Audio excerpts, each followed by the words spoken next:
Hi, I'm Vanessa Y. Rogers. I am the hostess of Fabric of Folklore, and we're trying something new today. We are trying mini episodes. Some of these will actually be on the podcast, and some of these will just be for YouTube. But I have been really wanting to just share stories and maybe sometimes have commentary and sometimes just leave the story for enjoyment or reflection. So today we're going to start with a story that has been speaking to me. It's called The Frogs Who Wished for a King, and this is an Aesop fable. Fables are usually short, very short stories that are animal-based, and they almost always have a moral at the end. The Frog Who Wished for a King is a story of frogs who live in a beautiful pond. It's a very peaceful pond where nothing much happens. The frogs croak, they eat their mosquitoes and their flies, they sit on logs, and they live peaceful, happy, contented lives. At some point, though, they become discontented with their content because they find it boring, and they decide that they would like a more lively life, and they would like to have more prestige. And so they ask to the king of the gods, the Roman gods, Jupiter, Jupiter, please bestow us a king so that our lives will be more exciting and that we will have a modicum of decorum in this pond. Jupiter does not think this is a very good idea, and so he throws down a giant log, and it makes a giant splash in the pond, and all of the frogs scatter. Some hide under the mud, some under lily pads, some behind reeds. Once the water has settled and all the ripples have gone to a still surface once again, the frogs start to peep their heads above water and look to see their new king. They refer to him as King Log, and they watch him from a distance and see that King Log is not doing anything in particular, and so they creep a little bit closer. King Log doesn't move at all, so they tentatively climb on top of the log.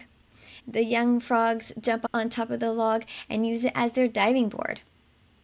Soon, all of the excitement that King Log had created has dissipated, and once again the frogs are living a peaceful, unexciting life and decide that King Log does not fulfill the requirements that they have requested. So once again they appeal to the god of gods, Jupiter, please send us down a king so that we may be governed and that our lives will be lively. Once again, Jupiter frowns upon the foolishness of these frogs, but he decides to bestow their wish and sends them down a crowned crane.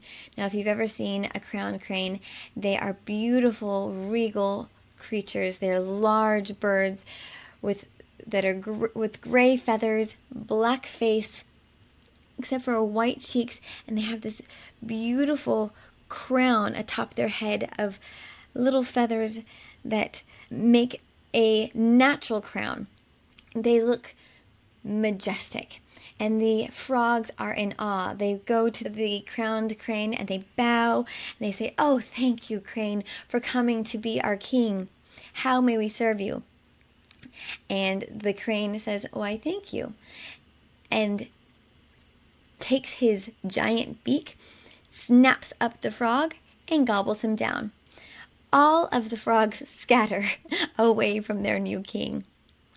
But it does not deter their new king from one by one systematically finding them and eating them.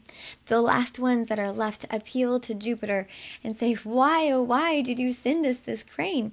And the moral of the story says, "Be sure you can better your condition before you seek change." Other morals in different translations are more in the lines of what we are used to. Be careful what you wish for. Actions have consequences. And one of the reasons I particularly gravitated towards this story is I feel it's very appropriate for our times. When you ask for a king, make sure that you know what the purpose of a king is, because most kings in the history of the world have not been benevolent. They have not been there for the people. They are there to serve themselves and have others serve them. And so when you vote in a king or ask for a king, that is what you're going to get. Your life will not be improved. It will not be better. And I think this story is a reflection of our times. I'm speaking in the year 2025, and much of our democracy feels like a monarchy or an oligarchy right now. And so this is a story that I found particularly relevant for today's modern era. What are your thoughts about this Aesop fable? And have you heard of this one before? And did you enjoy it? Did you like it? Or is it not one that you particularly enjoy? Thanks so much. Make sure that you subscribe and let me know what you think about these mini episodes. Thanks for listening to Fabric of Folklore. Have a wonderful day.